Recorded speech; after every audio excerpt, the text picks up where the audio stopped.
Ысқақ, қалай жағдай Ысқақ? Жақсы өзің. Шүкір. Жотам айта бер, не айтып жатсың? Мынақта біраз адамдардың аузын жаттың, сөз таппай қалып деп мынақта әкетіп жатыр ғой. Не айтып жатыр? Аузын жатқанда вообще діннен хабар жоқ. Бірақ кішкене жүргенде иманы бар адамдар кірсе, соны анау деп, мынау деп әйтеуір. Сен діннен хабарың бар ма? Сразу сұрайықшы.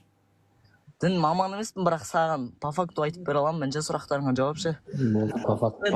Бірінші мен айтайын деген сөзімді айта салайыншы. Бірінші мен айта салайын. Бағанадан бері күтіп отырмын ше. Сен өзің қай жерде білім алдың негізі? Казгуда. Казгуда, жоқ, дін жағынан. Қазақ газелистер университетінде. Газелен алдың, а? Иә, Қазақ газелистер университетінде. Байырды қараш, 600 адам сен сөзіңді сөйлеп отыр, типа атеисттер ше. Сонда айтайын, сонда газелисттенсіңдер, білім алып отырсыңдар. Мана жерде айтқанына сен. Сен білесің ба, сен өзің қойшының артынан еріп жүргеніңді? Жоқ, сен өзіңе жауап берсейсің.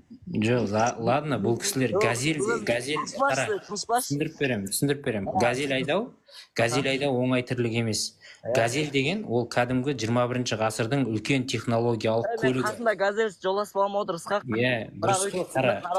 Иә, қара, газель айдау оңай тірлік емес. Газель деген ол кәдімгі іштен жану қозғалтқышы бар, технологияның жетістігін пайдаланатын күрделі қозғалтқышы бар, электроникасы бар, кәдімгі үлкен көлік. Оны айдау оңай емес, оны жүргізу оңай емес. Оны жүргізу үшін сен жол жүру ережелерін білуің керек, жаңа категория алуың керек деген сияқты. Фура ондай әңгіме айтпашы, өтініш. Жоқ, дұрыс қой, енді қара, сен газелистердің газель айдау оңай емес. Газель білімді талап етеді. Соған сен айтып жатсың да 600 адам еріп жүрсің ғой. 2 миллиард адам қойшының артынан еріп жүргендерін білесің ба? Сен қойшы демейсің, сен олардың білімінің дәрежесін қара, сен өзің салыстырып көрші олармен. Жоқ, сен айт, сен газель айдау оңай емес. Сен өзің қойшының артынан еріп жүргеніңді білесің ба? Қасында 10 жолдас бала газель айдапсан. Жоқ, қойшының артынан еріп жүргеніңді білесің ба өзіңнің? Сен по факту қойып беш. Нені? Пайғамбардың қой баққанын білмейсің ба?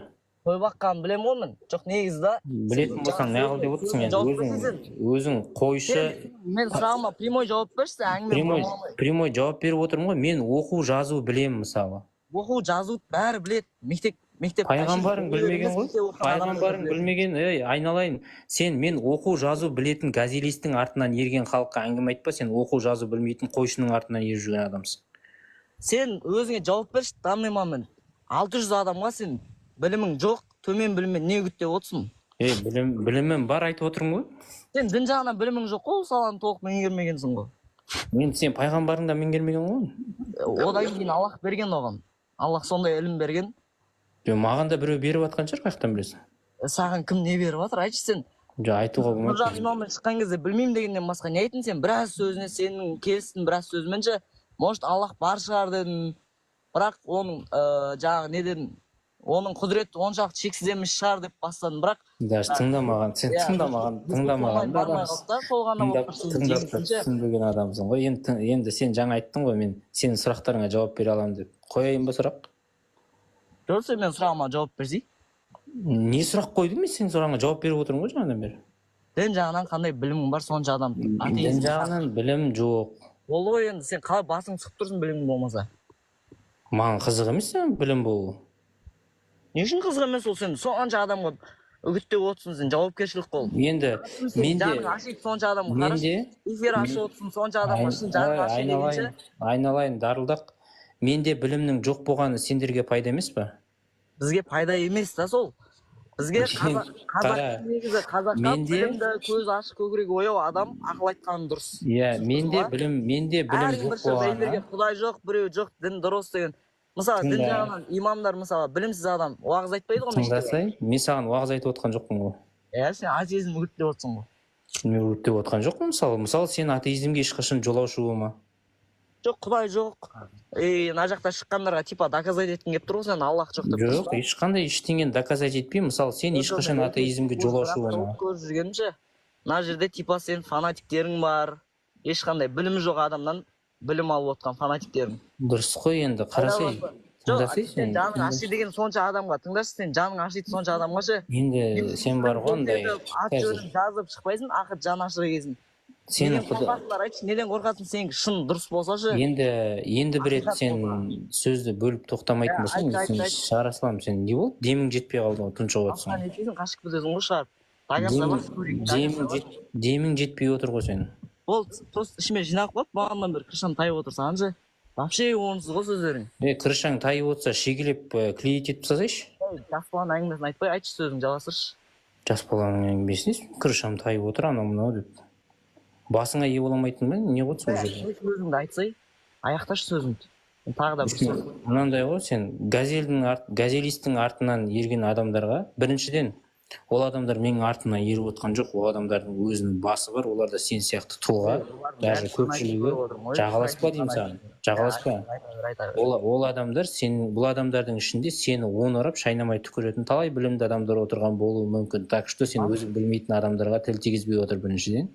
Екіншіден, сен өзің газелисттің артынан газелисті тыңдадың деп әңгіме айтып отырсың да, өзің мысалы ешқандай оқу жазу білмеген қойшының артынан еріп жүрсің да, по факту алған кезде. Сосын жаңағындай білмеймін деп айтасың дейді. Нормально, менің білмегенім сендерге пайда емес па? Мына жерде отырған түк білмейтін құдайсызды келіп, білімдеріңмен өшіріп тастамайсыңдар ма? Артынан ешкім ермейтіндей қылып. Сосын құдай жоқты насихаттап отырсың. Мен саған құдай жоқты дәлелдеймін деп айтқан жоқпын. Сосын мен саған атеизмді насихаттап отқан жоқпын. Мына жерде отырған 650 адамға айтам, біреуің атеист болушы болмаңдар. Атеизмге есік жабық. Ешқайсың атеист болушы болмаңдар. Атеист болу дұрыс емес. Атеист болу дұрыс емес, ешқайсың атеист болмаңдар. Сенің бір имамың өстіп айта ала ма? Осыдан кейін атеисттер не айтады екен, ал айтсыншы. Атеизм дұрыс емес. Оларға пофиг, өйткені олар айдаған қой емес, ана имамның алдында отырған адамдар сияқты емес ол.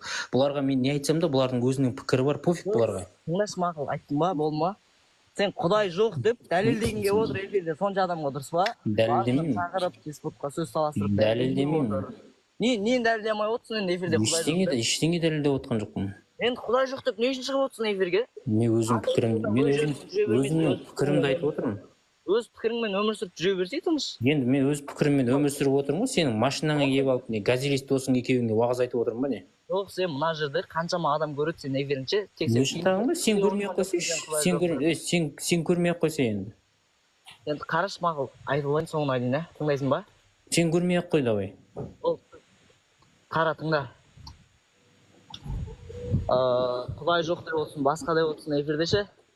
Ақыр сенікі ақиқат екен, құдай жоқ екен. Менікі ақиқат деп айтқан жоқпын, сен өзің оппонент жасамайсың. Бағаннан бері дәлелдемей отырсың ғой сонша адамға. Не дәлелді? Мен дәлелдеймін деген сөз айтқан жоқпын, вообще қуасың ба сен? Комментаторлар личка ашығып айтыңдаршы, бетіме сол сөз. Болмаса жолығып айтыңдар. Әне көрдің ба? Террористсің уже. Террорист.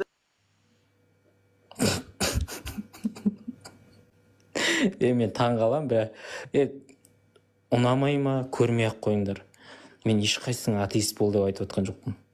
Ешқайсыңа діннен шық деп айтып отқан жоқпын. Исламды неге ұстанасың деп айтып отқан жоқпын. Діндерің жаман деп отқан жоқпын. Мұсылмандар жау деп отқан жоқпын. Қуасыңдар ма вообще? Мен өз пікірімді айтып отырмын.